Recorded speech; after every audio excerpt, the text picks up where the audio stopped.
gracias, doctor Guibur, ¿no? Antes de comenzar propiamente, ¿me escucha bien, verdad? Sí, sí. ¿Sí, no? Antes de comenzar propiamente, bueno, primero, principalmente, agradecer muchísimo la invitación del doctor Guibur en nombre de la Maestría en Filosofía del Derecho. Yo valoro muchísimo esa invitación, he aprendido muchísimo del doctor Guibur, así que para mí es un honor que me haya invitado. Y aprovecho para recordar también al doctor Eugenio Bulín, recientemente fallecido, de quien también creo que yo y creo que tantísima gente aprendió tanto, ¿no? Especialmente en esta área y en muchas otras, en las cuales realmente ha sido un verdadero maestro. El trabajo en sí va a ser leído. Quisiera evitar hacer un trabajo largo y aburrido, así que me voy a restringir a hacer un trabajo corto y aburrido. Y en realidad ni siquiera tan corto, digamos. Pero bueno, en fin,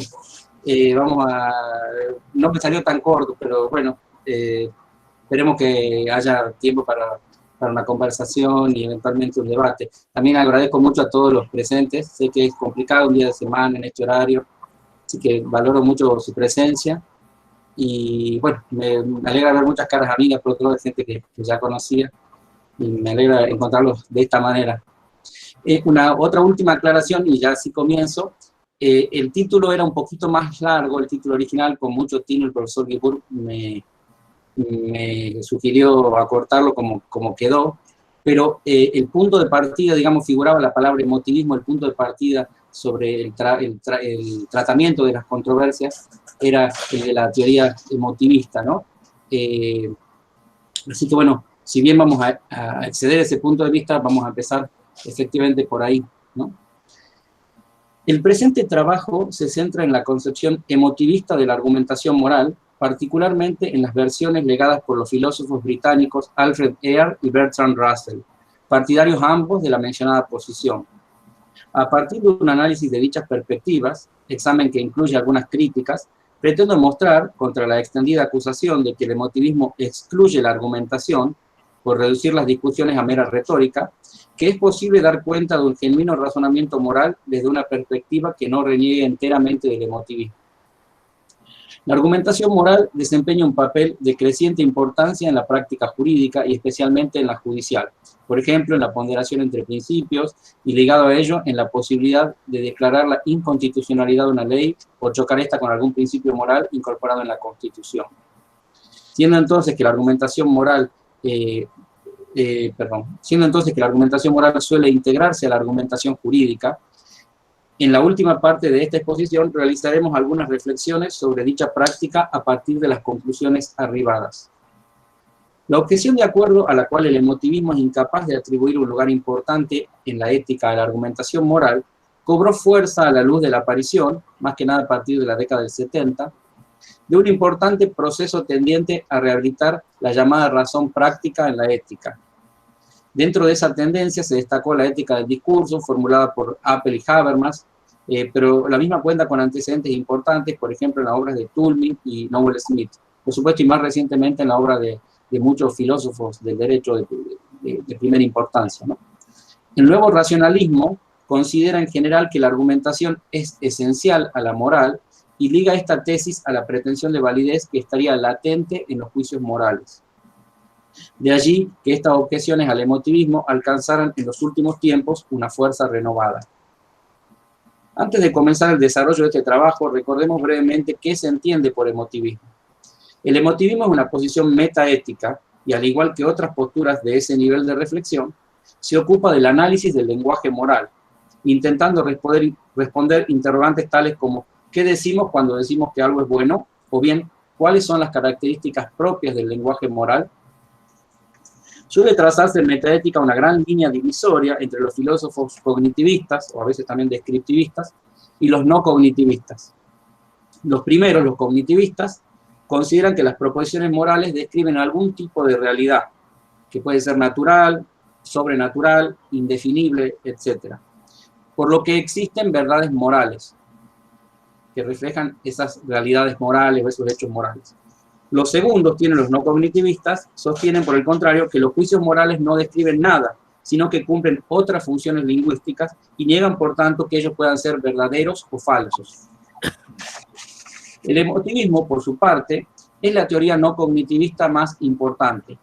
En líneas generales, sostiene, en la versión de Alfred Ear, que es de 1936, que los juicios de valor no afirman nada ni sobre algún objeto del mundo, como aseveran las posturas cognitivistas o objetivistas, ni sobre el estado personal de ánimo del enunciador, como supone, por ejemplo, el subjetivismo. Los juicios morales solo expresan ciertas emociones, pero expresar no es lo mismo que aseverar. Por ejemplo, decir robar dinero es malo, sería en la versión emotivista, es como decir solamente robar dinero, pero con un particular tono de horror, ¿sí? O de horror o de algún tipo de desaprobación. Malo, entonces, no agrega ninguna información, solo manifiesta un sentimiento de desaprobación, del mismo modo que hay, supongamos la expresión hay, como expresión de dolor, no es una afirmación acerca de un dolor que se siente, sino la expresión de ese dolor. Esa misma función cumplirían entonces los juicios morales para el emotivismo. Al no ser afirmaciones, estos juicios no son ni verdaderos ni falsos. Ear agrega, además, otra función del lenguaje moral, la de suscitar ciertos sentimientos en el interlocutor y de esta forma incitarlo a realizar o a abstenerse de realizar una determinada acción, ¿sí? Por las dudas, Ear, el que yo estoy mencionando como Alfred Ear, se escribe ayer, ¿no? Por si uno no dispuso de pizarra. En la particular versión del emotivismo de Vidal Russell, que aparece formulada por primera vez en 1935 en su ensayo Ciencia y Ética, cuando se pronuncia una frase como X es bueno en sí mismo, lo que se dice realmente es ojalá que todos deseen X. También con signos de admiración lo pone Russell, ¿no? Un juicio de valor, pues, expresa un deseo, que como tal no es una descripción, por lo que no le cabe ni verdad ni falsedad. A diferencia de la posición de Ear, sin embargo, el deseo moral manifiesta para Russell la pretensión de extender universalmente la cualidad valorada. La argumentación moral según Ear. Analicemos ahora la concepción de la argumentación moral según Alfred Ear. El integrante inglés del Círculo de Viena defendió la idea de que nunca se discuten los valores en sí y ofreció una explicación alternativa sobre lo que ocurre cuando nos embarcamos en disputas axiológicas. Cito entonces a Ear.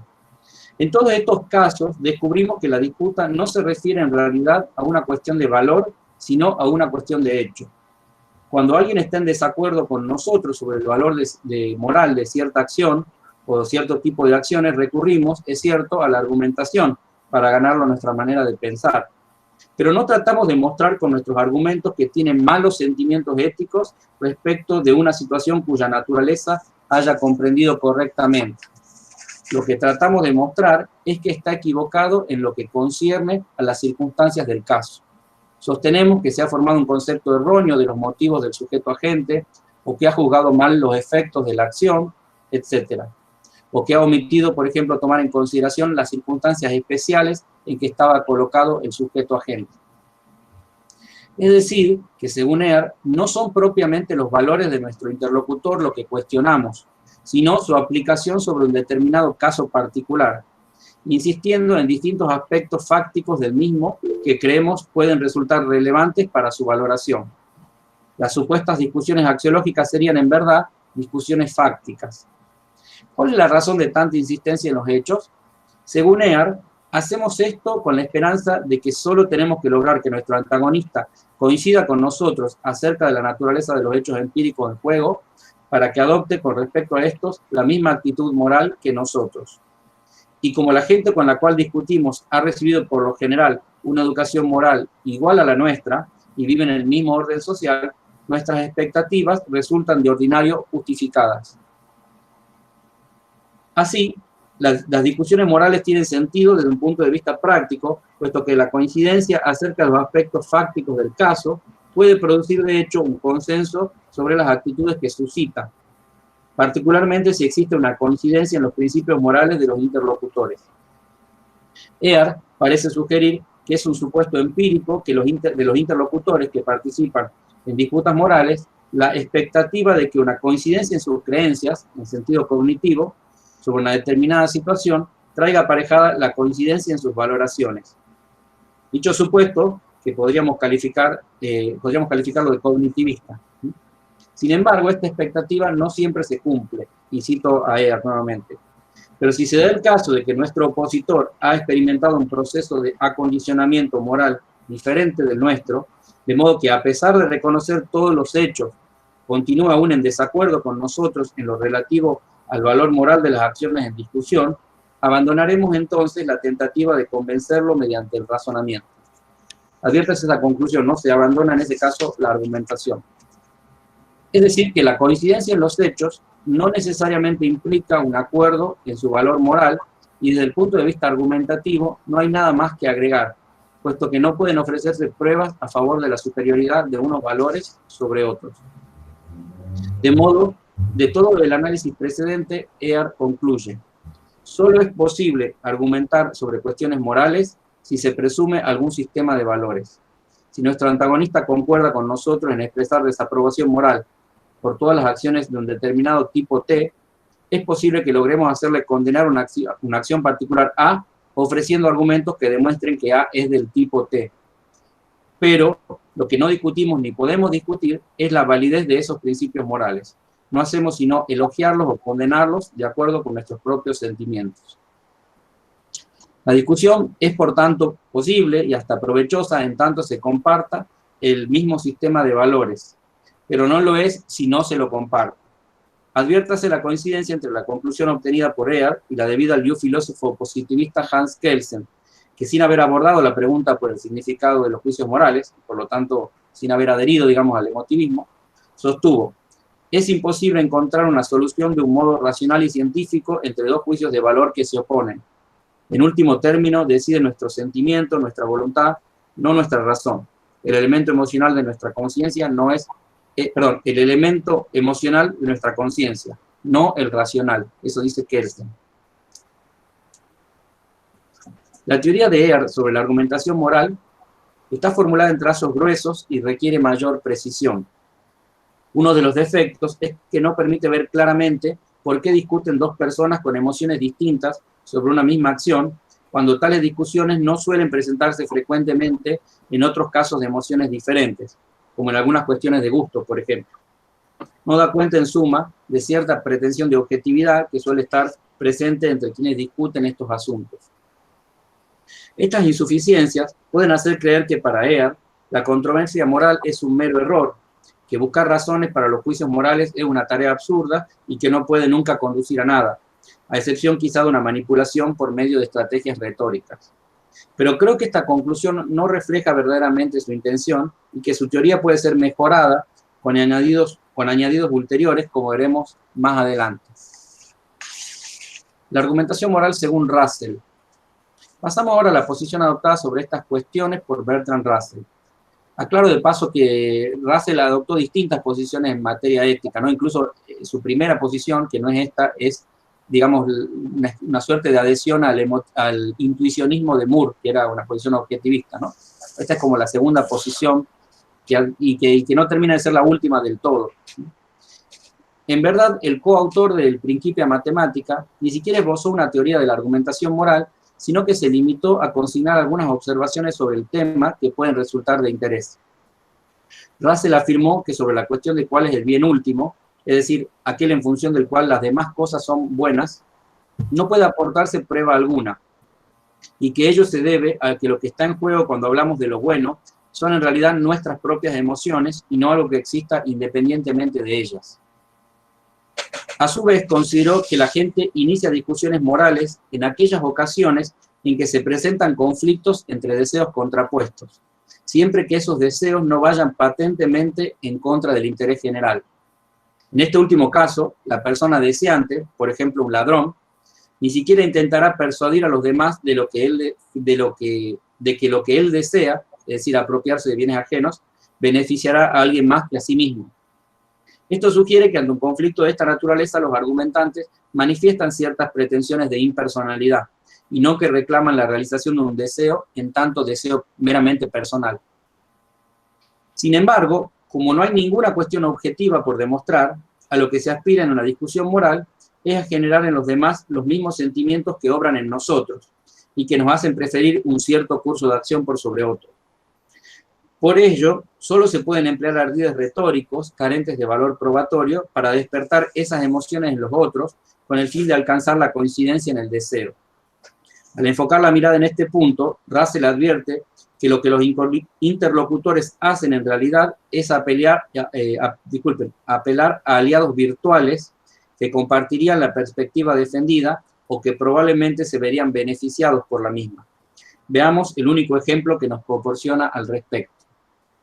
Dice Russell: naturalmente, trataré de mostrar en mi disputa con mi vecino que mis deseos tienen alguna cualidad que los hacen más dignos de respeto que los suyos. Si yo quiero defender el derecho de paso, apelaré a los habitantes no propietarios del lugar, pero él, por su lado, apelará a los terratenientes. Yo diré: ¿de qué sirve la belleza del lugar si nadie la ve? Él replicará: ¿qué belleza quedará si se permite que los paseantes extiendan la devastación? Cada uno tratará de conseguir aliados, mostrando que sus propios deseos armonizan con los de otra gente. La idea de Russell, de acuerdo a la cual en las disputas morales se apela a terceros virtuales, resulta sugestiva, a mi juicio, aunque posiblemente no se presenta en todas las situaciones de este tipo. Nuestra interpretación del ilustrativo ejemplo aportado por Russell, no obstante, difiere en parte de la realizada por él mismo, que la reduce a un mero intercambio de ardides retóricos. A nuestro modo de ver, en cambio, los argumentos esgrimidos por los vecinos son genuinos. Ambos, al parecer, coinciden en la belleza de un determinado lugar. El primero de ellos defiende el derecho de paso por el mismo, mediante un juicio de valor tácito que indica que la belleza vale en tanto que puede ser contemplada. Había dicho, ¿se acuerdan? ¿De qué sirve la belleza del lugar si nadie la ve? Su interlocutor responde con otro juicio de valor, apelando a la importancia de conservar lo bello, aún limitando su acceso a los demás. ¿Qué belleza quedará si se permite que los paseantes extiendan la devastación? Ambas posiciones, a su vez, llevan implícitos varios supuestos fácticos que posiblemente, luego quizá de discutir, estén dispuestos a compartir. Por ejemplo, la idea de que la apertura del paso acarreará que más gente haga uso del mismo y que tal crecimiento probablemente tendrá consecuencias negativas en cuanto a la conservación del lugar. Lo que sugerimos es que los argumentos esgrimidos por ambos disputantes son, desde las posiciones axiológicas que cada uno defiende, genuinos y no mera retórica.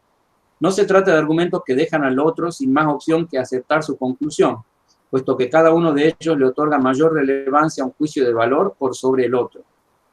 Pero si uno de ellos lograra convencer a su interlocutor de aceptar la superioridad de lo que podríamos denominar su premisa valorativa, y ambos compartieran a su vez los supuestos fácticos, éste se vería lógicamente obligado a aceptar su conclusión. Y esto se debe a que existe entre las premisas mencionadas, fácticas y valorativas, y la conclusión, permitir o no el derecho de paso en un determinado lugar, una verdadera relación lógico-deductiva.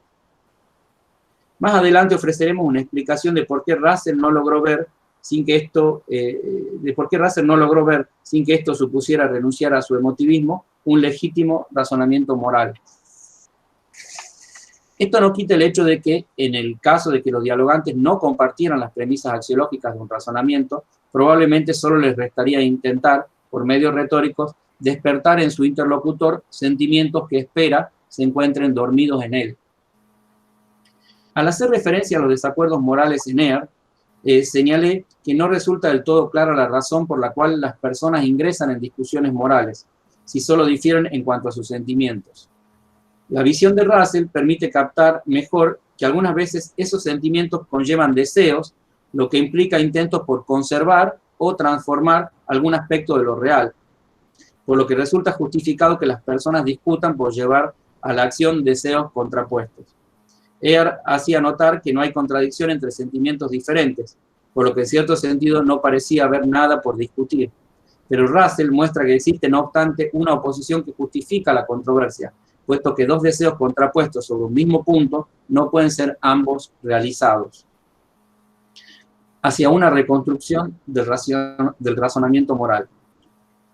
Nos ocuparemos ahora de algunas críticas que recibió la teoría emotivista del razonamiento moral, particularmente las versiones sostenidas por Ear y por Stevenson, que es su versión de 1944. Curiosamente, la de Russell alcanzó poca difusión. Uno de los pensadores que atacó esta perspectiva, debido a su presunta insuficiencia para dar cuenta del razonamiento moral, es el racionalista Stephen Toulmin.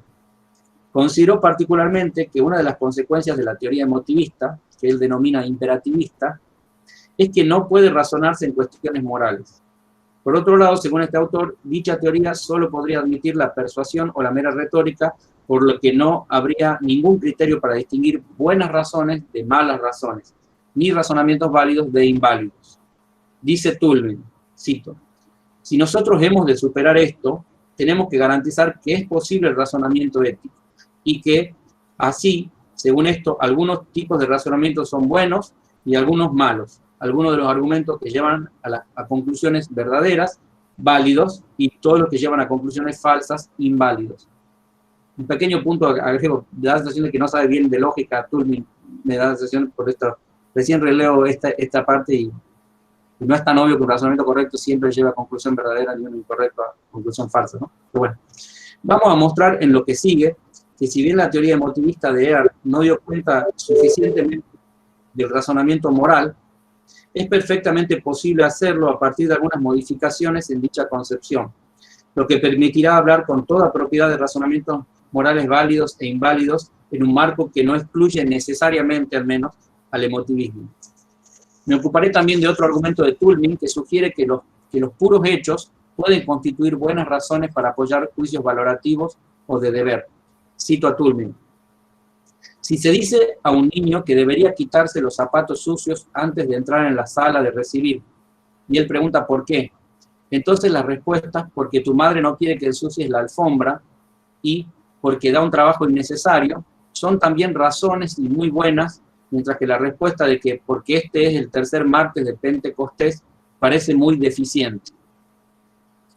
Toulmin considera que la idea de que los hechos pueden obrar como razones para apoyar los enunciados morales es incompatible con la teoría emotivista. Incluso resume el sentido de esta última mediante la frase no hay, no puede haber buenas razones para los juicios éticos. Vamos a mostrar, sin embargo, que sin abandonar una concepción emotivista, es posible afirmar que los hechos pueden constituir en cierta medida razones para los juicios de valor. Comienzo por esto último.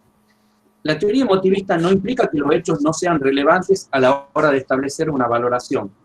Así, por ejemplo, el enterarnos de que una persona que apreciábamos asesinó a su pequeña hija probablemente nos produzca una indignación de tipo moral y un consecuente juicio de valor negativo. Pero lo que hay que advertir es que el hecho no produjo la valoración por sí mismo, como sugiere Toulmin con su ejemplo del niño, sino en conexión con algún principio moral, o un conjunto de principios morales, acompañados de su correspondiente carga emotiva. Este principio, formulable como juicio de valor o como una norma, está usualmente tácito en el lenguaje corriente, pero puede explicitarse. En el caso de nuestro ejemplo, probablemente la valoración de que los asesinatos son actos moralmente despreciables y que resultan más graves si dañamos a alguien más débil y más aún si se supone que era una persona a la que debíamos proteger, ¿no? En el caso del asesinato de una hija. De esta forma, acceder a nueva información puede efectivamente modificar nuestras valoraciones sobre situaciones concretas, pero solo si esa información se vincula con nuestros valores preexistentes. En este sentido, es evidente que no se pasa de meras razones fácticas a una conclusión ética, como sugiere Toulmin. Los hechos, si no son a su vez objeto de valoración, no cuentan en el juicio moral. Es perfectamente concebible un suceso que despierte en algunos ciertas reacciones emotivas y en otros solo produce indiferencia. Es notorio por caso que la muerte de gente que conocemos nos afecta, mientras que no lo hace el fallecimiento diario de personas que desconocemos. Esta visión de los juicios morales no excluye que puedan ofrecerse razones en favor o en contra de los mismos, y hasta supone que los hechos juegan un papel importante en esas razones. Recuérdese que para Earle, por otro lado, lo fundamental de una controversia axiológica era justamente discutir los hechos que rodean a la valoración. Pero sí implica que existe al menos un elemento no objetivo dentro de esas razones, y es el dado justamente por los juicios de valor o normas de quien emite el argumento. Influidos por la entonces revolucionaria lógica simbólica de Russell y Whitehead, el propio Russell y el Círculo de Viena concibieron el razonamiento dentro de límites que hoy parecen demasiado estrechos. Así, un supuesto lógico o filosófico de esta lógica fue el que ésta solo puede operar con enunciados provistos de valor de verdad. La lógica simbólica consideró que un razonamiento es válido cuando es imposible que, en caso de partir de premisas verdaderas, arribe a una conclusión falsa. Dicha definición dejaba afuera del campo del razonamiento a todas aquellas oraciones y expresiones del lenguaje ordinario que no son ni verdaderas ni falsas y con las que parecía no obstante construirse el razonamiento. Así por caso, al considerar Ear que las frases que incorporan expresiones éticas no son ni verdaderas ni falsas, negó por ese mismo acto la posibilidad del razonamiento moral, puesto que los razonamientos solo podían apoyarse, según creía, puesto que los razonamientos solo podían apoyar enunciados con valor de verdad mediante otros enunciados con valor de verdad. En este poco feliz corolario convinieron una concepción estrecha del lenguaje con una concepción estrecha de la deducción lógica.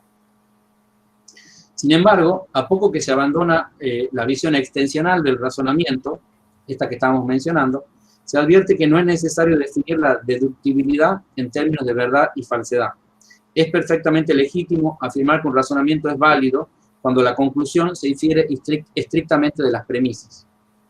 Esta definición no posee ninguna restricción en cuanto al tipo de juicios a los que puede aplicarse.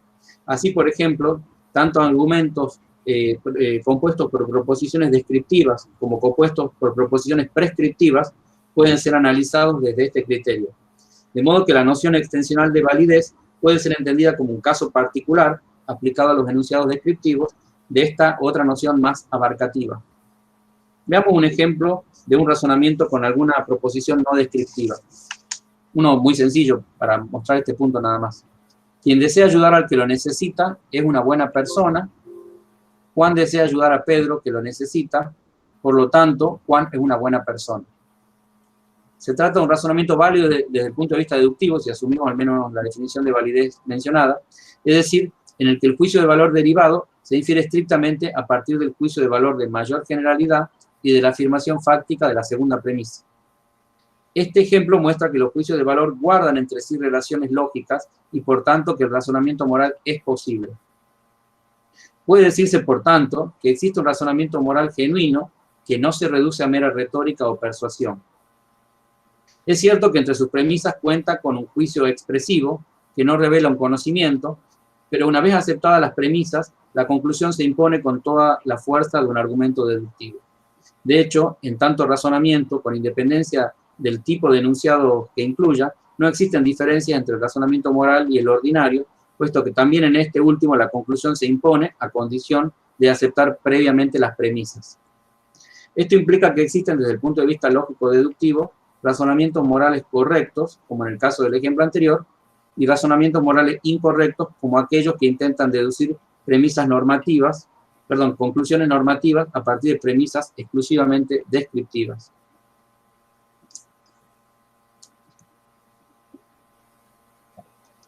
Los límites de la argumentación moral. He sostenido que el hecho de que los juicios de valor no sean descriptivos no implica que no pueda argumentarse en materia moral. Si una discusión se presenta entre miembros de una misma sociedad que recibieron una formación similar, no resulta inusual que la disputa culmine en un consenso, posibilitado por la mutua afirmación, casi siempre tácita, de valoraciones o principios normativos muy semejantes. Este fenómeno es particularmente frecuente cuando una institución oficia de marco de diálogo, pues en general la sola pertenencia a esta implica la aceptación tácita de algunas normas o de ciertos fines que se consideran valiosos. Así, por ejemplo, si dos médicos intercambian opiniones en un congreso acerca de los modos de transmisión del COVID, es claro que tanto ellos como su auditorio han presupuesto que su deber consiste en tratar de evitar esos modos de transmisión. La discusión gira, pues, en torno a los medios más idóneos para realizar el fin deseado, centrándose así en los aspectos propiamente cognitivos y no en los morales. La asunción compartida de la deseabilidad de ciertos fines no resulta un hecho trivial y su real importancia solo se revela cuando tal coincidencia no ocurre. Pensemos, por ejemplo, que la discusión se desarrolla entre un médico regular y otro perteneciente a una organización terrorista. Mientras el primero presentará los procedimientos tendientes a evitar la transmisión de la enfermedad, el segundo podría centrar su atención en las técnicas para propagar el virus entre las poblaciones enemigas. ¿Acaso ambos coincidirían en la manera de hacer una y otra cosa? Pero su debate en torno a cuáles medios deberían seguirse sería completamente estéril en la medida en que ellos están pensando qué hacer en vista de fines diferentes. Sería como si dos compañeros de viaje discutieran qué camino deben seguir, teniendo en mente distintos lugares a los que desean llegar. Estas consideraciones no niegan que las personas que ingresan en una disputa sobre asuntos morales puedan compartir normas o juicios de valor con la potencialidad en principio de llegar a un acuerdo. Tampoco implica la inexistencia de valoraciones comunes a varias culturas y, por lo tanto, no excluye a priori que puedan ofrecerse argumentos que miembros de diferentes sociedades puedan considerar válidos al compartir las mismas premisas morales. Pero sí advierte que dos personas que difieran grandemente en su concepción de lo que debería ser, probablemente no llegarán nunca a acuerdo mediante un diálogo argumentativo. Esto se debe, entre otras cosas, a que los casos particulares que serán objeto de discusión, e incluso los ejemplos imaginarios que pueden traer a colación, tendrán ya incorporadas las valoraciones que uno admite y el otro no. Y no habrá más fundamentalmente una instancia que permita resolver sus contrapuntos morales que ambos se vean obligados a aceptar. Se llega así a una instancia última en el sentido en que no se puede ir argumentativamente más allá de la misma. Esto revela que aún bajo condiciones ideales de acuerdo cognitivo, es todavía posible disentir en cuanto a las valoraciones. Experimentar un disenso de este tipo resulta sumamente desagradable. Si los interlocutores son persistentes y no se ven llevados a la violencia o al insulto, seguramente insistirán desde distintos ángulos en cómo ven ellos los hechos, y probablemente se verán compelidos, una vez finalizada la discusión, a reafirmar sus valoraciones frente a un tercero, atribuyendo el desacuerdo a las características psicológicas del interlocutor, destacando el carácter dogmático, prejuicioso o simplemente estúpido del otro. En términos generales, creemos que en casos en los que la diferencia de valores entre dos grupos es obvia y existe en ambos un deseo de verlos plasmados institucionalmente, por ejemplo, mediante una ley, lo más común es ni siquiera iniciar un diálogo en términos argumentativos, sino expresar actitudes que van desde la indiferencia hasta la difamación, la imposición por vías institucionales o la violencia explícita o simbólica en algunos casos.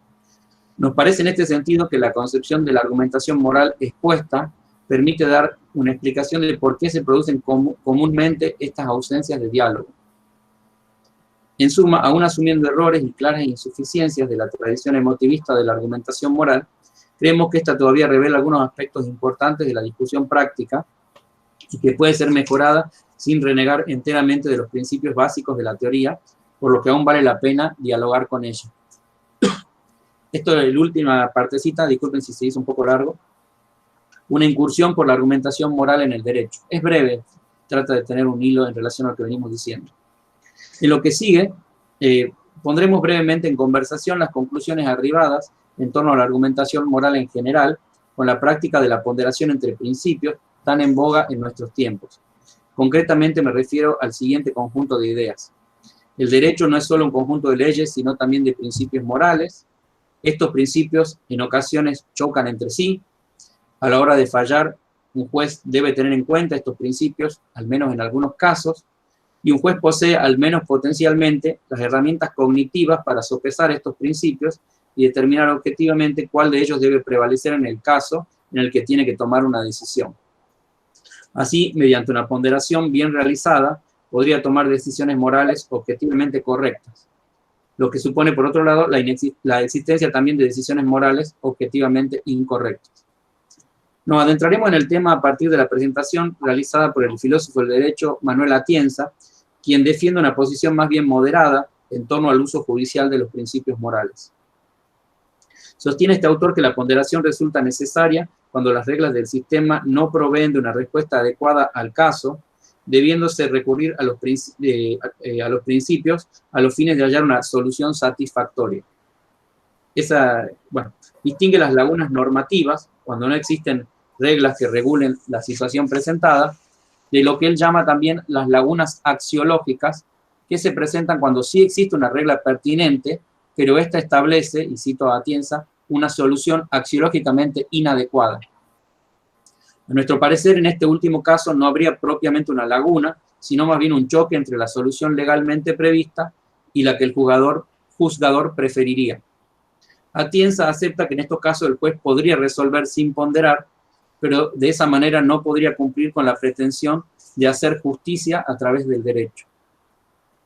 El filósofo español defiende la idea de que la ponderación es un procedimiento argumentativo, no arbitrario, teñido de racionalidad práctica. Señala con elogio, como ejemplo de ello, el hecho de que el Tribunal Constitucional Español fue construyendo a lo largo del tiempo criterios fácticos para hacer prevalecer un principio sobre otro en determinados tipos de casos. Por ejemplo, cuando choca la libertad de información y el derecho a la intimidad.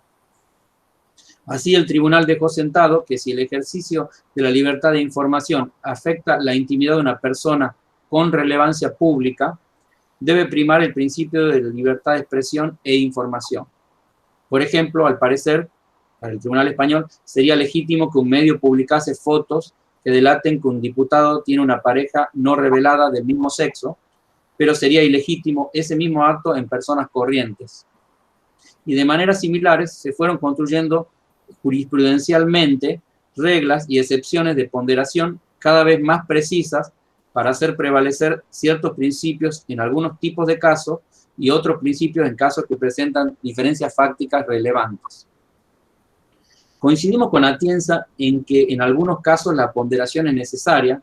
La situación más clara es frente a una laguna normativa, que la ponderación es un procedimiento en cierta medida argumentativo, o que al menos parcialmente puede ser reconstruida como un tipo de argumento, y en la deseabilidad de que se construyan, expliciten y mantengan los criterios para hacer prevalecer un principio sobre otro para casos que respondan a una cierta tipología. Sin embargo, consideramos que el autor, en aras de defender la racionalidad y no arbitrariedad del procedimiento, soslaya la cuestión de que no solo el juzgador debe realizar una valoración de los principios generales en juego para siquiera poder aplicarlos, sino que debe realizar nuevas valoraciones morales para construir los criterios fácticos que lo llevan a preferir un principio por sobre otro en un determinado caso. Así, debe decidir qué tipos de hechos considerará moralmente relevantes para marcar una diferencia y, por omisión, qué tipos de hechos carecen de relevancia moral. Como habíamos señalado anteriormente, para que los hechos cuenten en el juicio moral, deben a su vez ser objeto de una valoración. Su relevancia moral la adquieren en conexión con alguna norma o valor preexistente. En el caso del ejemplo del Tribunal Español, aprobado también ese ejemplo por Atienza, que las personas, el juicio moral sería, o el conjunto de juicios morales presupuestos, que las personas pierden potencialmente, de forma legítima, parte de sus derechos al convertirse en personas públicas, en este caso parte del derecho a la intimidad. Estemos o no de acuerdo con esta apreciación, entendemos que no se trata aquí de la mera constatación de un hecho, sino de una auténtica y eventualmente polémica valoración con su respectiva cuota de preferencia personal. En suma, al ponderar, un juez inevitablemente realizará valoraciones morales en diferentes niveles y para ello no podrá evitar recurrir a sus valores personales, introduciendo con ello un elemento de cierta subjetividad. No será posible, por tanto, que tribunales distintos realicen ponderaciones distintas ante casos, no será imposible, por tanto, que tribunales distintos realicen ponderaciones distintas ante casos similares, sin que se pueda decir con claridad que uno de ellos acertó y el otro se equivocó. La ponderación, como procedimiento argumentativo, no podrá transformarse en la aplicación más o menos mecánica de una fórmula matemática, tal como pretendió su más férreo defensor, Robert Alexy. Sumémosle a ello que los principios y derechos consagrados en las constituciones y tratados presentan una gran diversidad axiológica y se expresan en términos particularmente vagos, susceptibles de una multiplicidad de interpretaciones valorativas. Pienso, por ejemplo, en conceptos tales como la dignidad humana. ¿Qué acciones o leyes niegan la dignidad humana? Por ejemplo, una ley que autoriza el suicidio asistido para enfermos terminales, ¿niega la dignidad humana o, por el contrario, la afirma? Estas preguntas no podrán responderse prescindiendo de los valores de un magistrado que interpreta dichas nociones y debe tomar una decisión, y presumiblemente serán diferentes si son diferentes los valores de los respectivos jueces. Independientemente de la ponderación entre principios, la utilización de valores en la práctica judicial es un fenómeno en franco crecimiento, lo que en ocasiones genera poca previsibilidad del sistema y cierta inseguridad jurídica. Hoy un juez cuenta con herramientas jurídicas para saltear una ley cuya aplicación a un caso le parece injusta. Así, por ejemplo, los magistrados pueden ampliar o reducir el alcance de una noción jurídica lo suficiente para incluirla o excluirla en un caso que sí está previsto por la ley. Los tribunales suelen utilizar la argumentación para disfrazar estas innovaciones jurisprudenciales, presentándose como meros intérpretes de la ley. Pueden también declarar inconstitucional una ley en base a alguno de los diversos principios morales de nuestra Constitución y, más en general, cuentan con un amplio margen de discrecionalidad para adaptar sus sentencias a su sistema de valores. Este poder de los jueces, acaso excesivo en un sistema republicano, supone también el peligro de que algunos magistrados antepongan su ideología por sobre la aplicación de la ley. La teoría de la argumentación moral aquí esbozada muestra que, si bien existen en cierto sentido razonamientos morales correctos e incorrectos a la hora de motivar una sentencia, aún los razonamientos morales bien construidos poseen un elemento de arbitrariedad irreductible al plano cognitivo, por más que se intente disimular este hecho mediante una recurrencia a los poderes cuasi mágicos de la argumentación y a nombres pomposos para las decisiones valorativas como el de ponderación. Bueno, eso es todo. Muchas gracias. Bien, está abierto el debate. ¿Quién quiere empezar a preguntar? Hasta que alguien pregunte, aprovecho para agradecer también, que me olvidé, a Daniel Gorra, que se tomó el trabajo de leer una versión, que está aquí también, se tomó el trabajo de leer una versión previa del trabajo y sugerirme algunas modificaciones, sin ser responsable de los errores que pudiera, obviamente, haber ahí.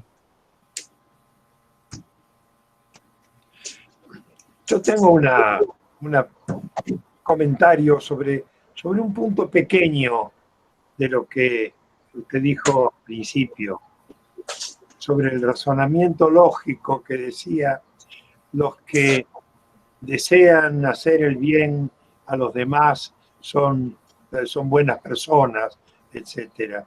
Y esto para señalar que un razonamiento lógico puede hacerse incluso con proposiciones no descriptivas. Sin embargo, me parece a mí que tal como está formulada la expresión pretende ser descriptiva. Es decir, cuando uno dice las personas que desean beneficiar a otros son buenas personas, está pretendiendo describir una realidad moral. Es decir, está actuando desde un punto de vista cognitivista. Y por esto, claro, no habría ningún inconveniente lógico, porque la lógica funciona para cualquier proposición cognitiva, aun cuando sea falsa. Ahora, eso sí, lo que sí se puede decir es que la lógica no necesariamente tiene que ver con la verdad. Sí, a mí me gustaría decir que la lógica maneja criterios de aceptabilidad. La verdad es un criterio muy intersubjetivo de aceptabilidad. Y no todos los criterios de aceptabilidad son reales. Por ejemplo, podría haber criterios mágicos de aceptabilidad. Y de todos modos, con ellos funcionaría alguna lógica. Es decir, si esta clase de actos constituye un hechizo válido, y este es un acto de esa clase, este acto constituye un hechizo válido. Y esto sería una deducción lógica de todos modos. Una observación chiquita. Bueno, muchas gracias, doctor, ¿no? Miren, en relación a lo primero, a mí me parece que cuando uno dice que una persona que realiza cierto tipo de acciones es una buena persona, al menos de una lectura emotivista, que acá yo estoy adoptando circunstancialmente al menos, estoy haciendo un juicio de valor y no un juicio descriptivo. Puede efectivamente ser un juicio descriptivo, pero que tampoco lo veo descriptivo en ese sentido. Mire, o sea, decir que alguien, si el término bueno no es un término descriptivo, sino es un término que expresa aprobación, decir que alguien es una buena persona si realiza cierto tipo de acciones, es expresar la aprobación por cierto tipo de personas que realizan cierto tipo de acciones, sino no lo veo como una mera descripción. Entiendo que desde una posición cognitivista que sé que no es la que usted mantiene, pero se lo podría ver como verdadero o como falso, ¿no? Pero de una posición al menos emotivista, lo que uno está haciendo no es describir quién es una buena persona, sino expresar la aprobación por eso, ¿no? Y bueno, yo lo traté de enmarcar a ese razonamiento dentro de la concepción emotivista. De todas formas, podría haber usado, que sería creo más sencillo, una norma moral, digamos una norma moral general, un caso particular y como conclusión la norma aplicada a ese caso, ¿no? Donde la norma es más claro que no es ni verdadera ni falsa, creo yo. Pero bueno, como el emotivismo más bien se ha ocupado de los juicios, lo que nosotros llamamos juicios de valor, usé ese ejemplo, ¿no? Que entiendo que puede ser un poco controvertido, pero yo creo que las dos lecturas principales son o que es efectivamente un juicio de valor o que es una suerte de definición de voy a llamar buenas personas a las que realicen tal cosa, pero como ahí en ese último caso también parece más un acto de decir, digamos que, como decir, explicito cuál va a ser mi decisión, o cuál va a ser mi decisión y mi parámetro de uso de esa expresión, que una descripción de algo que preexiste, digamos, ¿no? ¿Cuál sería la realidad preexistente a decir que alguien, o sea, ¿qué haría verdadero o falso un juicio como las personas que hacen tal o cual cosa son buenas personas, ¿no? Menos, bueno, entiendo que de posturas cognitivistas podría haber algún tipo de hecho o realidad moral que la haga verdadero o falsa, pero al menos del emotivismo no se lo ve así, digamos. Y después, respecto a lo segundo, coincido con usted, sí. El ejemplo de la magia y de los distintos modos de validación. Pero sobre lo primero se me ocurre otra vuelta de tuerca. Traduzcamos la expresión a emotivismo, con la que yo también coincido. Entonces, digamos, el que mata a alguien, sí. Claro, no es verdadero ni falso. Sí. Fulano mató a alguien, fulano, Exacto. Funciona igual. Claro. Exacto. Y por otro lado, esa era una de las razones por las cuales no parecía haber un razonamiento, ¿no?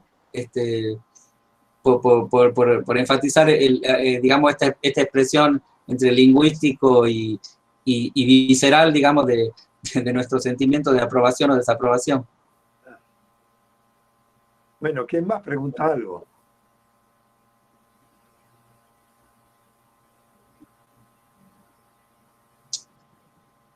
Yo, profesor. Por favor. Hola, buenas noches, profesor Nicolás.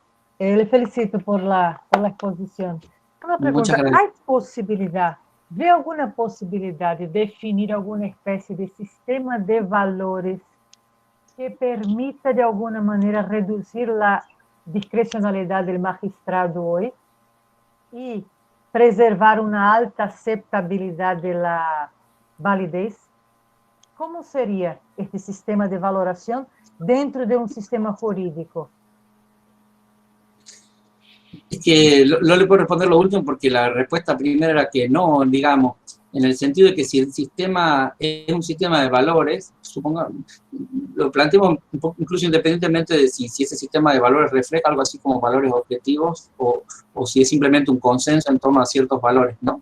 Si quiere después lo podemos tratar a eso. Pero los valores por su propia, para mí, ¿no? Por su propia naturaleza, son intrínsecamente vagos, digamos, en el sentido de que su expresión lingüística, bueno, por el sentido más obvio de que realmente se puede dar distintas interpretaciones valorativas de los mismos y que por otro lado para interpretarlos y aplicarlos a casos concretos, como sería en el caso de una situación judicial, necesariamente va a haber que interpretarlos valorativamente a su vez, ¿no? Y hasta decir, bueno, voy a tomar este principio y no este otro, hay ese margen, esta regla de alguna manera contradice tal o cual principio, con lo cual no creo que sea posible. Y yo agregaba todavía un argumento más proveniente del emotivismo, y es que no son vagos, no son los principios valorativos, no son vagos por razones más o menos circunstanciales que uno podría simplemente aclararlas y ya, sino que son vagos porque en el fondo no expresan algo descriptivo, sino que expresan nuestro sentimiento de aprobación o desaprobación por cierto tipo de acciones. De modo que no es un tipo de vaguedad que podría reducirse después de discutir mucho, ¿no? Lo que podría hacerse, como de alguna manera hace, según lo que dice Atienza, el Tribunal Español, para reducir el margen de discrecionalidad judicial, diría yo, es que en realidad lo que me parece idealmente habría que hacer es que la propia legislación debería ser mucho más precisa, incluso cuando posibilita, no decir, bueno, si no vayan a los principios en general, así por ejemplo como figura en los primeros artículos del nuevo Código Civil y Comercial Local, sino ser bastante más preciso en cuándo, por ejemplo en cuándo aplicar un principio u otro, en qué, o sea, definir lo más posible, en definitiva, transformarlo en algo así como el lenguaje lo más posible de las leyes a los propios principios. Idealmente esa tarea me parece que la debería hacer más el legislador que la propia práctica judicial, ¿no? Claro, o sea, sería describir qué sería cada principio, sería una salida. Sí, pero no solo describir, digamos, qué sería, sino en qué situaciones debería primar uno sobre otro, a qué situaciones se aplica o no se aplica. Es muy difícil por la amplitud misma de los principios y la verdad que la tendencia actual va en sentido contrario, a hacer cada vez más, hablar de los derechos a esto, derecho a lo otro, sin, por ejemplo, supongamos el derecho a una vivienda digna. Pero bueno, el Estado está obligado a darla, no está obligado a cuándo una vivienda es digna, quién es a quién es el que está obligado a proporcionar si alguien no la tiene. Es decir, la tendencia va en sentido, me parece, contrario, y en ese sentido entiendo que Atienza elogie de alguna manera que el Tribunal Superior Español vaya precisando, por lo menos para evitar algún tipo como decir, si va manteniendo los criterios, por lo menos se evita cierto tipo de arbitrariedad, no toda, obviamente, de hecho, los propios criterios son polémicos, digamos, pero... no fija de forma jurisprudencial, digamos. Claro, yo me parece que sería mejor que esa reforma venga por el lado legislativo que judicial, ¿no? Bueno, pero es una opinión prácticamente personal, ¿no? Ya sobre la deseabilidad. Yo le pregunté simplemente porque en algún momento dijo, la validez del principio no se discute, a menos que se comparta en el mismo sistema de valores, claro, pero no en estos valores ya definidos dentro del sistema jurídico, dentro de un sistema de valores de una disputa cualquiera, no necesariamente dentro del sistema jurídico. Okay, claro. Entendido. Gracias. Muchas gracias, ¿no? Gracias por la pregunta, muchísimas gracias. Acá tenemos otra pregunta de Martina que dice, pregunto, ¿tendría aplicación la inteligencia artificial en la interpretación de los valores, evitando el disenso de los jueces? Uy, qué pregunta, ¿no? Eso supone que yo sé algo de inteligencia artificial y sé muy poco, pero mi primera impresión es de que no sé bien en realidad en qué medida la inteligencia artificial podría hacer el proceso llamado interpretación, incluso no solo de interpretación valorativa, sino de interpretación en general, ¿no? Y en el caso de la valorativa, se me ocurre que me parece en principio que no se podría, salvo que transformemos justamente el juicio de valor en algo que no es en el fondo un juicio de valor, ¿se entiende? O sea, porque uno asume que las máquinas no valoran en sí, sino que, a ver, por ejemplo, supongamos, lo único ejemplo, como una cierta analogía que se me ocurre aquí, de lo poco que puedo saber, es de cuando una máquina inteligente, en el sentido de una máquina que juega bien al ajedrez, ¿no? Entonces, que efectivamente pondera, ya en un sentido no tan metafórico como el de Alexi, digamos, pondera las soluciones alternativas y le asigna un puntaje, ¿no? En el sentido que quiso hacer Alexi quizá y que justamente se vio que no se podía, a mi juicio, ¿no? Entonces elige qué movida hacer en función de cuál es la que alcanza mejor puntaje. Y lo hace muy bien, por otro lado. Una buena máquina de ajedrez vence a la inmensa mayoría de los seres humanos y posiblemente en algún momento va a vencer a uno de los mejores ajedrecistas, ¿no? Pero la valoración, pero para hacer eso ya hay que transformar la valoración en otra cosa, digamos, ¿no? Ya, o sea, reducirla a cuáles, lo cual quizá no sea tan malo, pero reducirla a cuáles son nuestras preferencias de una forma mucho más clara a los fines de que la pueda aplicar una inteligencia artificial. Quizá, no sé, no lo quiero comprometer, pero quizá el doctor Guibur, que sabe mucho más del tema, quisiera aportar alguna cosa, pero... Yo diría que la máquina puede ponderar siempre que nosotros le enseñemos cómo.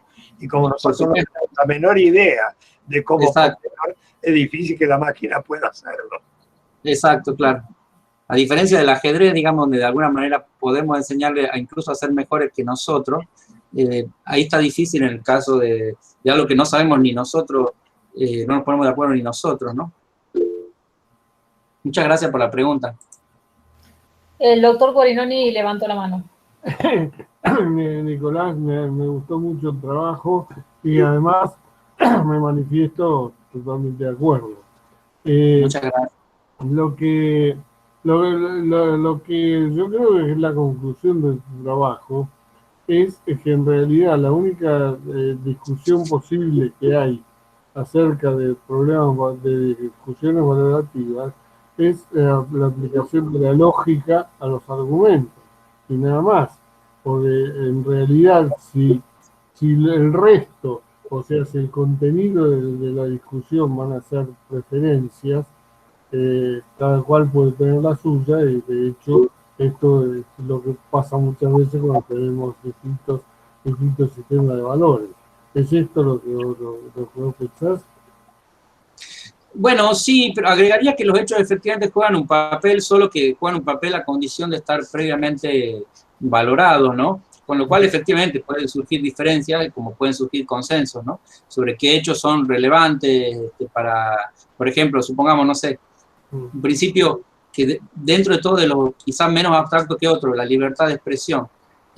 Supongamos a alguien que, no sé, se está excediendo en esta misma, o sea, alguien que no soy yo, digamos, uno de los participantes empieza a hacer una pregunta que en realidad todos nos damos cuenta que no es una pregunta, sino un discurso y va 15 minutos y está diciendo cosas totalmente que nada tienen que ver, ya está hablando de, no sé, de San Martín, no sé, se le dice, bueno, modereceo se lo va a echar y sigue, bueno, y se lo echa. Se violó su libertad de expresión, ¿no? O sea, uno podría, o al que quiere escribir mi muro de Facebook y yo le pongo que lo bloqueo, o le elimino lo que ha puesto en una página porque soy el administrador de esa página y me parece que por cualquier razón, porque es un insulto, bueno, capaz que nos podemos poner de acuerdo sobre qué situaciones fácticas lo aplicamos o no, y eso me parece que sí hace relevante a la discusión una vez que nos hemos puesto de acuerdo. Claro, sin acuerdo no hay nada más que, como dice usted, que la lógica, y quizá ni la lógica, pero supongamos que la lógica. Pero con otros acuerdos, bueno, las circunstancias fácticas se pueden más o menos establecer mediante distintos tipos de pruebas en el marco de un juicio, digamos, ¿no? Ahora ya los valores,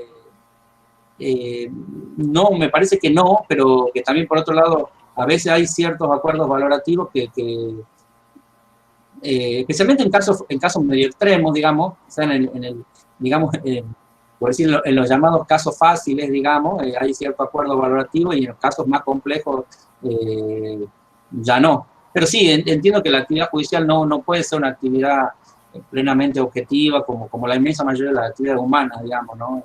Como la de ser profesor o como la de, qué sé yo, ser abogado, no pueden ser meramente medidas desde el punto de vista puramente objetivo, digamos, o la de cantante, no sé.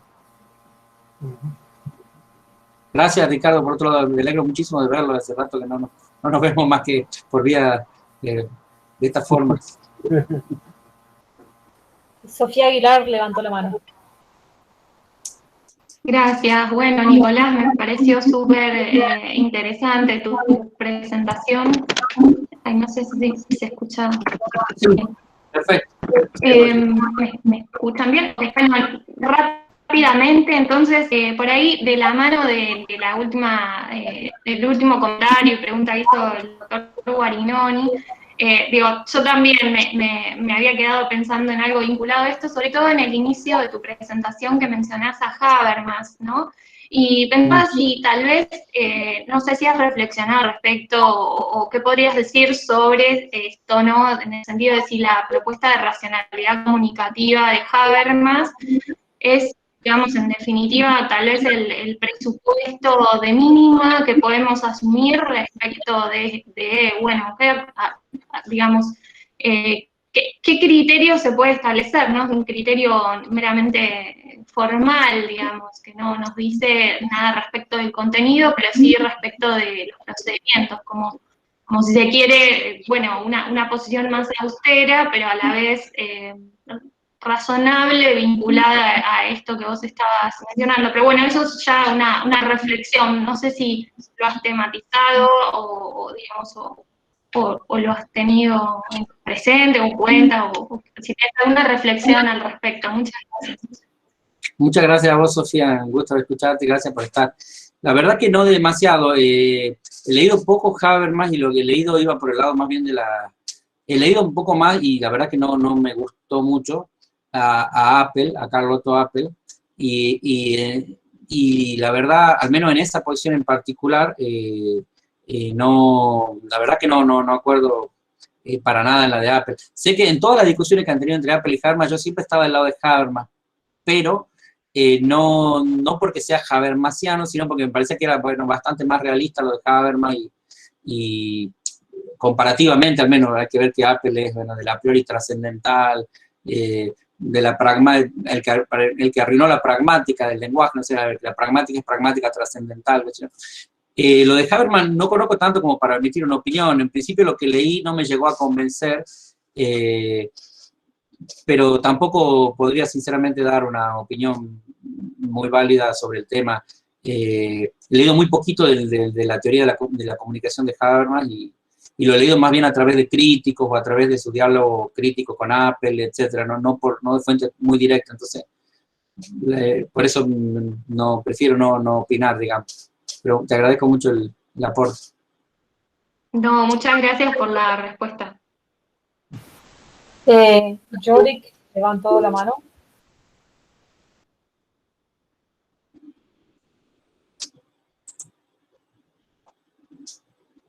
Está muteado, no sé si está intentando hablar.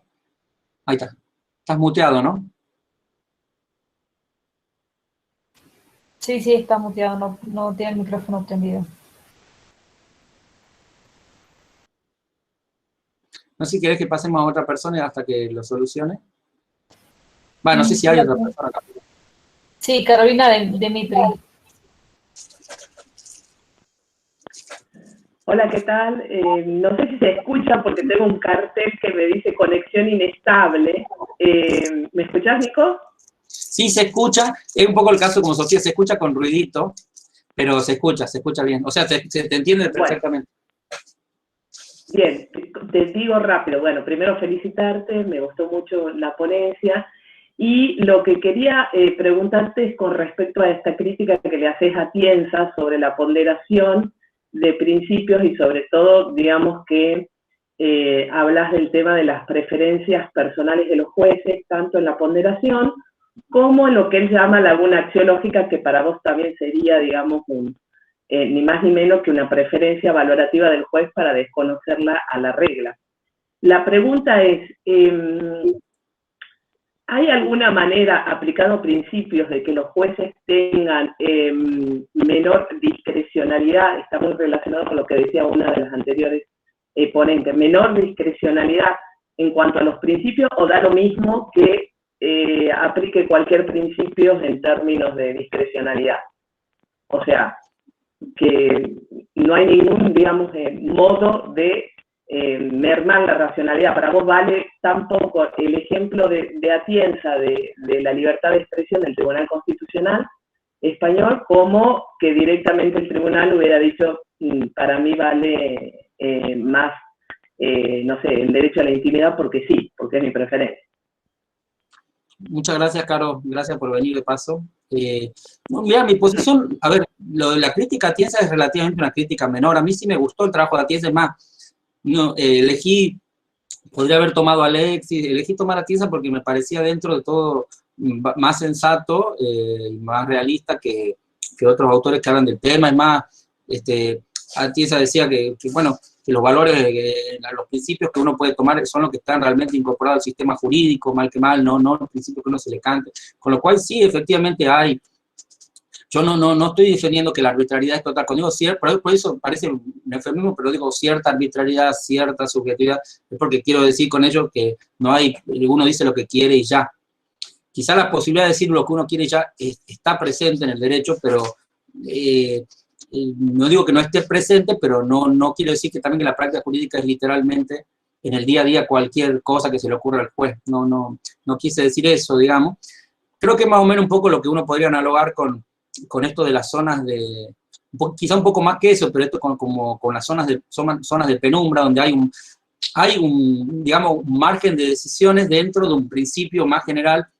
O sea, dado un principio, incluso un solo principio, ni siquiera un choque entre principios, son varias las posibilidades que el juez cuenta sin salirse del todo del juego del lenguaje del derecho tal como hoy se lo concibe, ¿no? Con la función judicial amplia que hoy se concibe, tiene un margen posible, no es que puede decir, creo yo, cualquier cosa. O sea, técnicamente podría decirlo, pero la práctica me parece que modera y limita bastante eso, ¿no? Y bueno, el hecho de que existan tribunales superiores que pueden revisar las decisiones, etcétera, ¿no? De modo que lo que hay más bien es lo que, ahí tomo una pequeña cosita en otro contexto que decía el profesor Guibol en un trabajo, ¿no?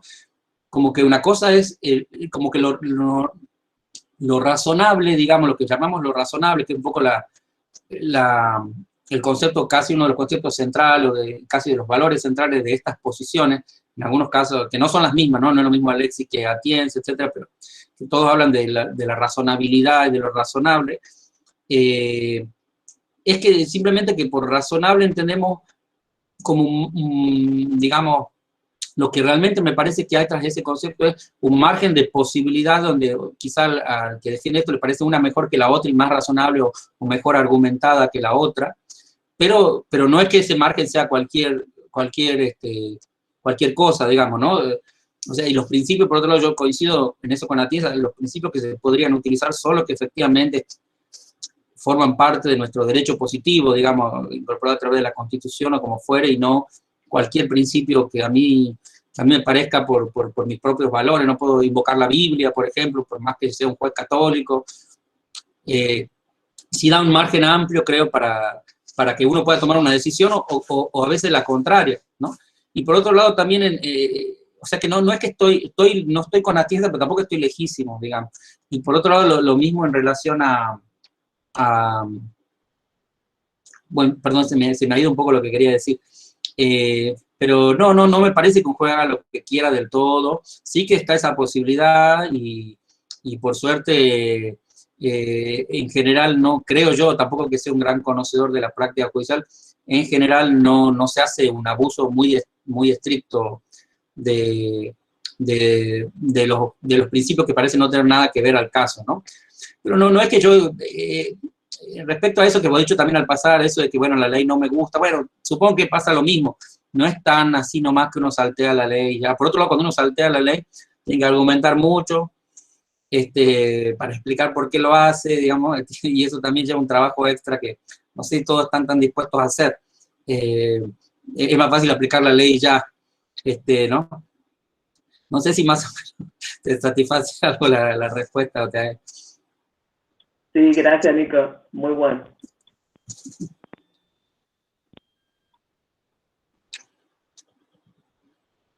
No ha podido, me parece, desmutearse el... A ver.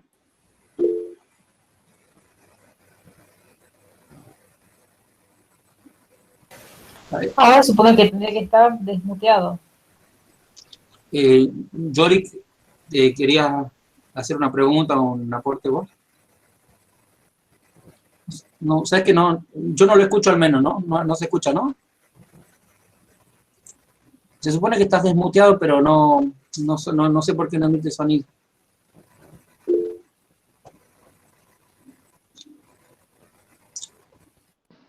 No sé si mientras tanto habrá alguien más que quiera... ¿Me oyen? Hola. Hola, ahora sí, ahora sí. Ok, les ofrezco excusas porque tuve que reinstalar el sistema operativo y no había habilitado el micrófono correcto. Mi nombre es Iván Aswood, soy de Colombia. También les ofrezco excusas por esa cuenta tan anónima, pero a veces prefiero usar cuentas anónimas para proteger mis datos. Yo coincido un poco con la intervención de Sofía hace un rato, porque yo, con objeto de mis trabajos de predoctorado, si algún día soy admitido, he tenido que tocar mucho a Habermas.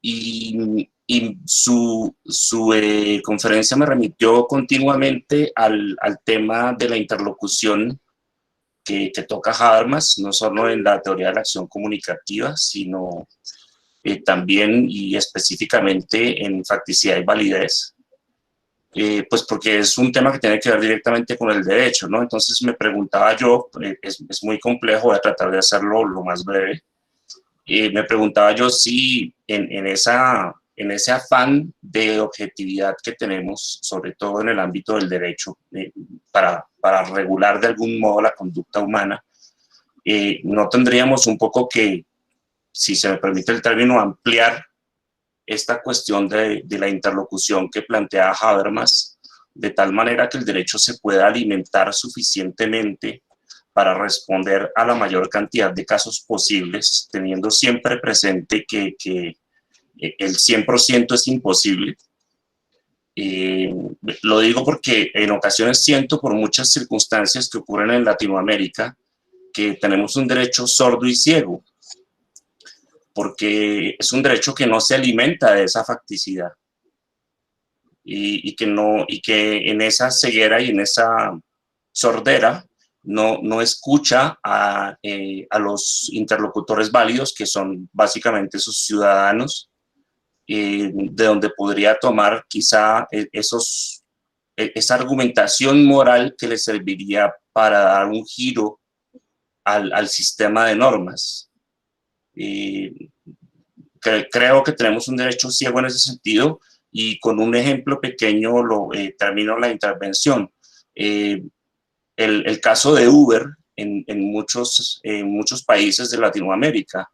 Tenemos sistemas de transporte regulares, por no decir malos, muy ineficientes, inseguros, y de pronto entra una alternativa de transporte que la gente elige de manera voluntaria, que ofrece una cantidad de cosas que estatalmente no son ofrecidas por las instituciones, y los estados no avanzan ni toman decisiones para escuchar a los ciudadanos que desde el punto de vista de las redes sociales y desde el uso de las aplicaciones les están diciendo: queremos un modelo de transporte diferente, sino que los obligan a seguir en las mismas dinámicas de siempre, que los han tenido de alguna manera en una situación incómoda, y además de eso no les ofrecen alternativas. A eso me refiero cuando digo que tenemos un derecho sordo y ciego, y que de pronto esta alternativa de Habermas de ampliar, digo no de Habermas porque él no habla de esa amplitud,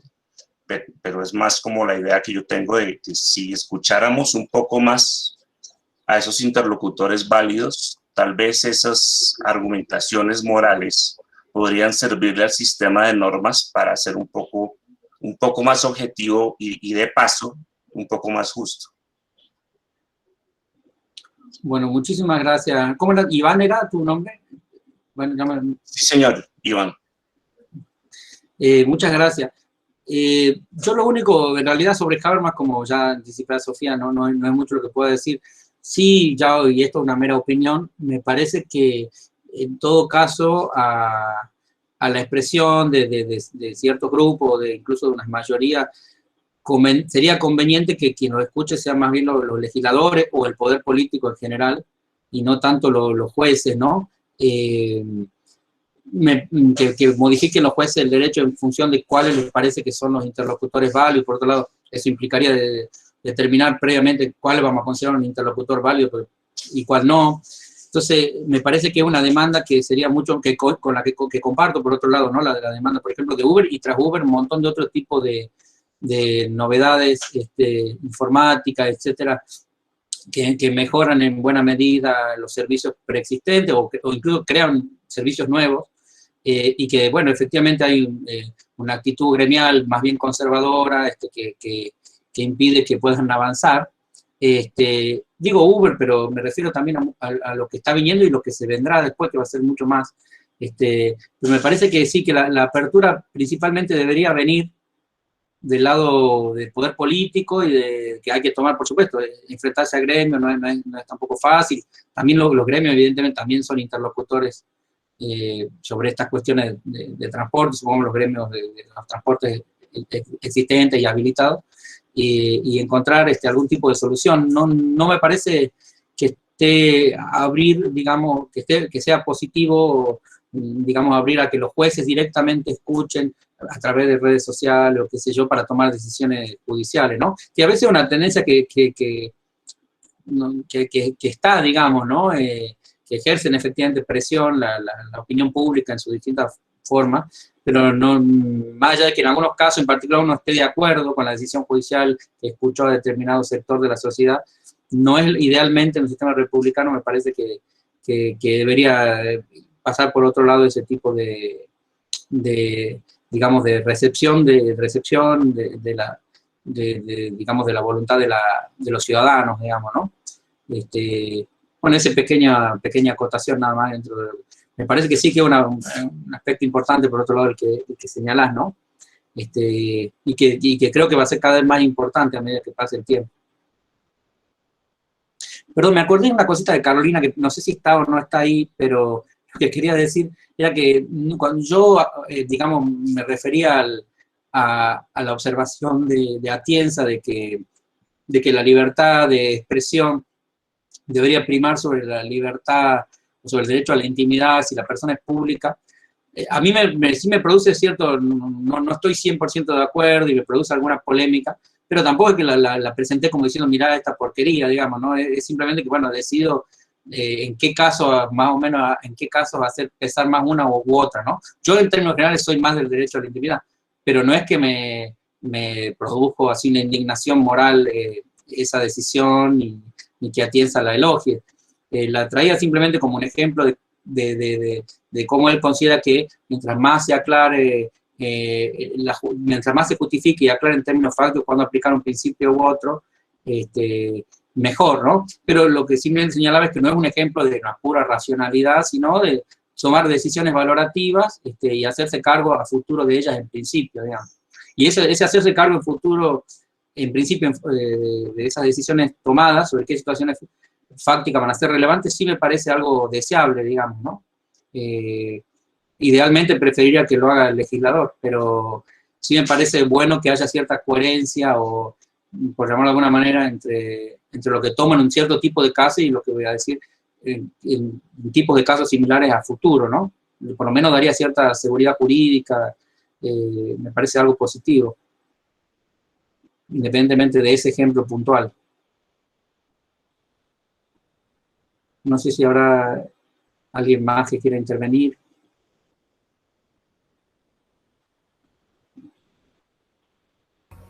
Ricardo. No sé si yo puedo, Nicolás. Sí, yo no soy, por supuesto, todos pueden, digamos. No sé si querés, bueno, yo entendí en tu trabajo que, bueno, que de algún modo estás tratando de conciliar una posición emotivista con la posibilidad de que haya posibilidad de justificación racional, o sea, como que el criterio emotivista no es meramente, o sea, los argumentos no son meramente persuasivos, sino que hay razones por detrás de esos argumentos, aun cuando uno adopte emotivamente, digamos, cuando uno le adjudica una valencia emotiva a sus juicios de valor, etcétera, etcétera.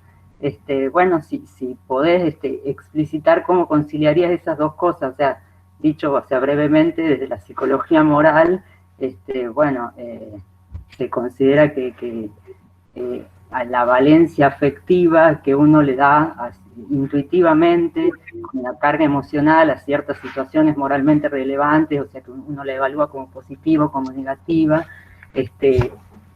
no sería incompatible, o sea, si uno digamos, explicicara el razonamiento, o sea, es como una cuestión intuitiva, pero por detrás podría haber un razonamiento moral que justifique, o sea, hay razones a favor de que adjudiquemos una valencia emotiva positiva a ciertas cosas, o sea, como que no hay, bueno, en realidad, digamos, esa valencia emotiva puede depender de distintos sesgos que tienen que ver con distintos criterios para juzgar decisiones morales que, bueno, compatibles con distintos códigos morales, algunos de los cuales podríamos considerar racionales, que tienen, por ejemplo, el código ético liberal, porque, digamos, uno puede señalar dónde hay un daño, dónde hay una víctima, y en función de esos criterios establecer por qué algo sería malo o bueno, en función de que cause daño a otro, bueno, etcétera, etcétera. Después habría otros criterios para juzgar acciones morales y decisiones morales que, bueno, tienen más que ver con otras funciones adaptativas que tendría la moralidad desde la psicología evolucionista, que son más difíciles de explicitar, digamos, de dar razones, porque, bueno, no sé si quieren que dé ejemplo, digamos, el tema, por ejemplo, el rechazo al incesto, o bueno, cosas que tienen que ver con códigos morales comunitaristas, conservadores, bueno, distintos códigos morales que también están vigentes en las sociedades, pero que es más difícil justificar racionalmente porque, digamos, adherimos o rechazamos a ciertas prácticas, porque, digamos, no hay un daño o una víctima claramente visible, por ejemplo, y sin embargo rechazamos eso. Pero cuando hay una compatibilidad entre digamos, ciertas cosas que tienen valencia positiva o negativa, porque podemos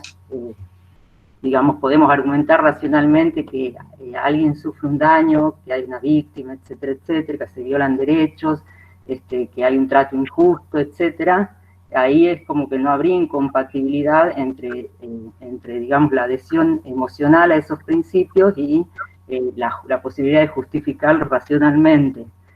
Bueno, eso por ahí desde la psicología moral, no sé si desde los filósofos morales que vos estás estudiando, cómo ven o cómo ves vos, que lo debes haber dicho, pero por ahí se me escapó, esa posibilidad de compatibilizar el emotivismo, digamos, la adhesión emocional a ciertos principios con la posibilidad de justificarlos racionalmente y que no sea una mera argumento persuasivo porque a mí me gusta y si me gusta porque me gusta, digamos. Claro. Básicamente todo el trabajo, la primera mitad del trabajo era sobre eso último, que bueno, fue el comienzo de lo que dijiste, lo último que volvés a decir, es que en realidad es una justificación parcial. Lo que yo simplemente decía es que si uno toma dentro de las premisas de un razonamiento, estamos hablando de reconstruir como razonamiento, nadie piensa en términos de un razonamiento, ¿no? Pero reconstruir, digamos, aquello que primero existe más bien de forma psicológica, como vos decís, reconstruirlo en términos de una premisa valorativa, a la que habitualmente es general, como la del liberalismo u otras, ciertas situaciones fácticas y cierta aplicación.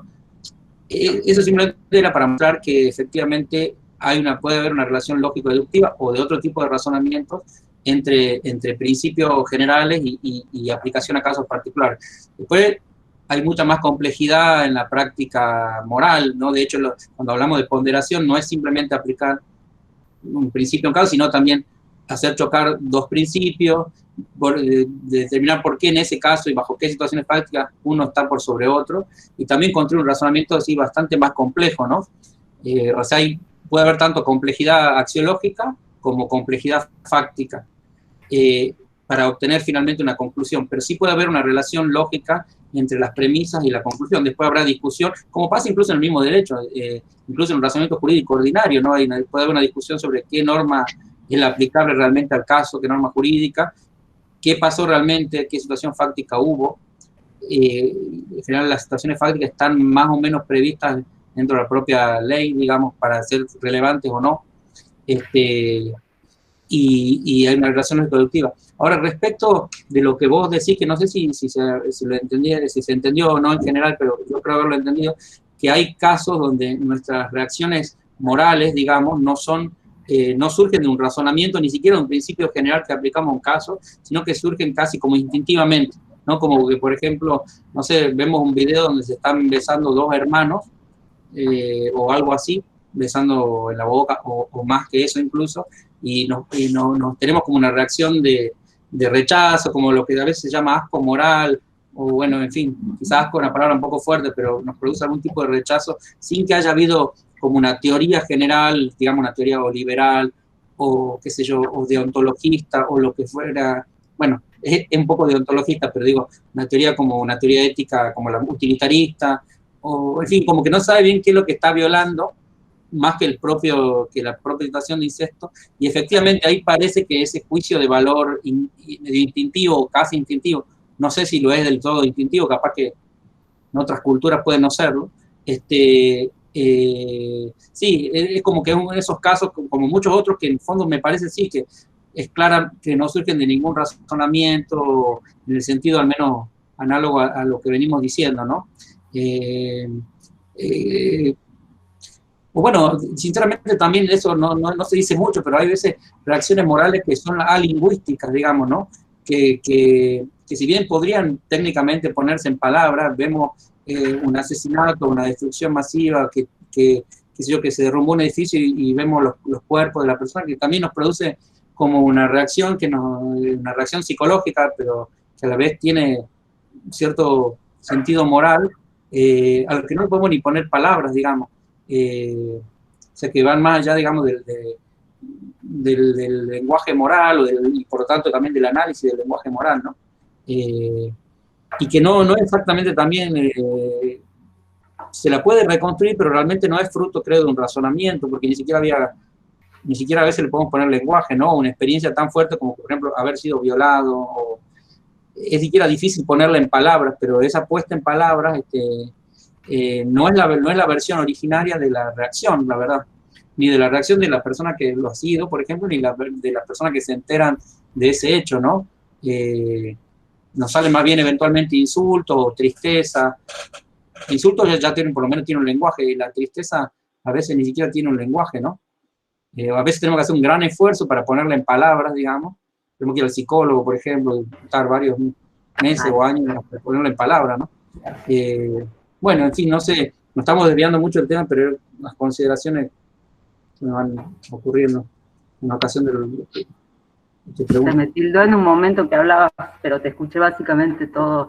En realidad, por ejemplo, cuando hablas de razonamiento como una aplicación, bueno, en el sentido de razonamiento lógico, un razonamiento que va de premisa a conclusión, la verdad que yo no estaba pensando en ese sentido, o sea, no es el sentido por ahí que se le da en la psicología moral, sino a la cuestión de digamos, la posibilidad de dar razones explícitas a favor o en contra de un juicio de valor determinado.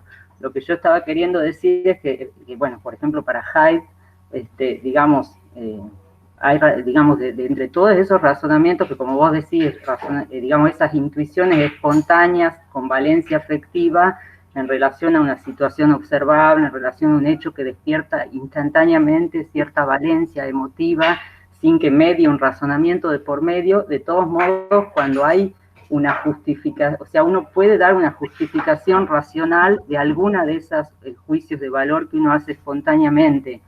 Y esa justificación racional prácticamente la puede dar solamente cuando se trata de juicios donde, digamos, lo que uno ve negativamente es un daño, que hay un victimario que le ocasiona algún tipo de daño a una víctima.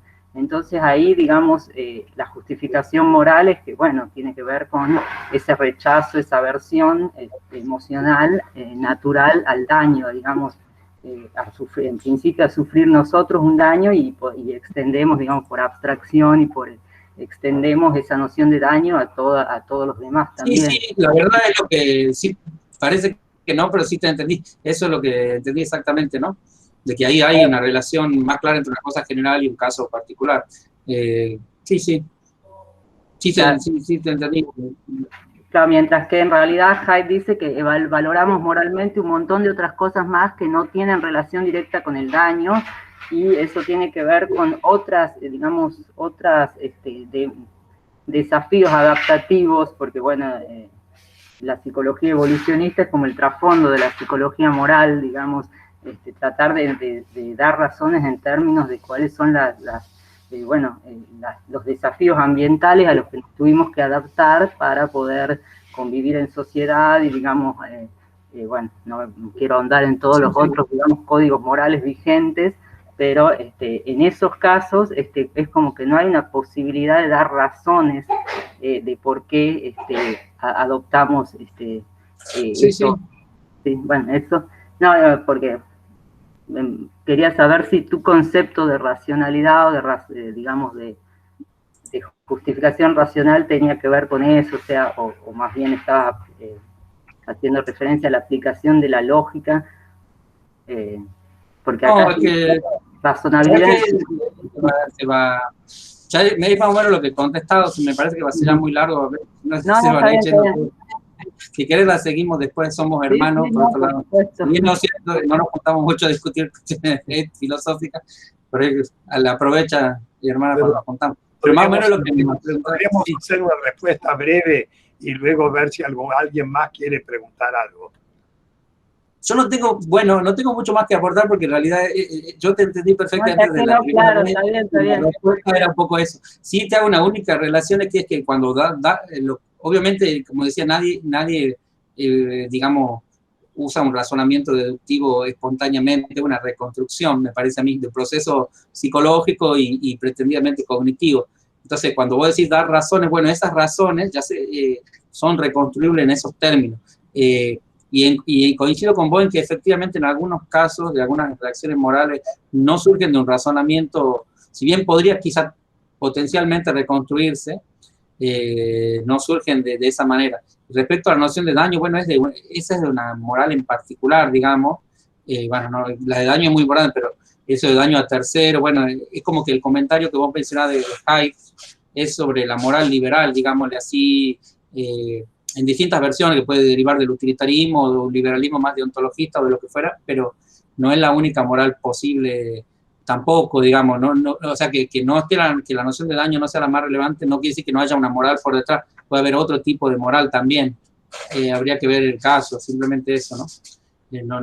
Bueno, pero son autores que tratan realmente la moral occidental y liberal, y bueno, cosa que parece bien, pero bueno, no es la única. No es que si no se explica por esa moral, no se explica de ninguna otra forma, digamos, podría explicarse de otro tipo de moral.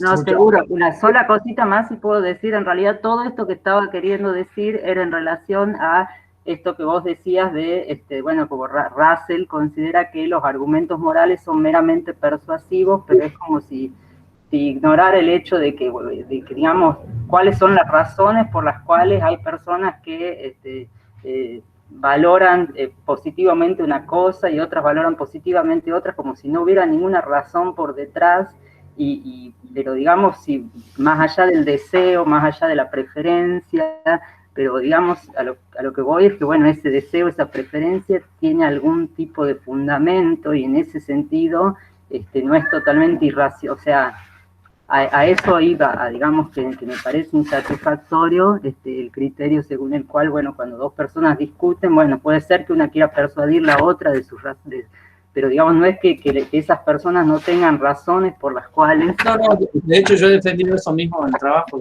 que efectivamente claro, se puede interpretar así, sí. Muchas gracias. ¿Alguien más quiere intervenir? ¿Ninguno? Bueno, si tal es el caso, le agradecemos mucho a Nicolás Abadípker la excelente charla que nos dio y las estoicas respuestas que estuvo dando. Aunque me hace acordar aquello de Martín Fierro, los hermanos se han unido.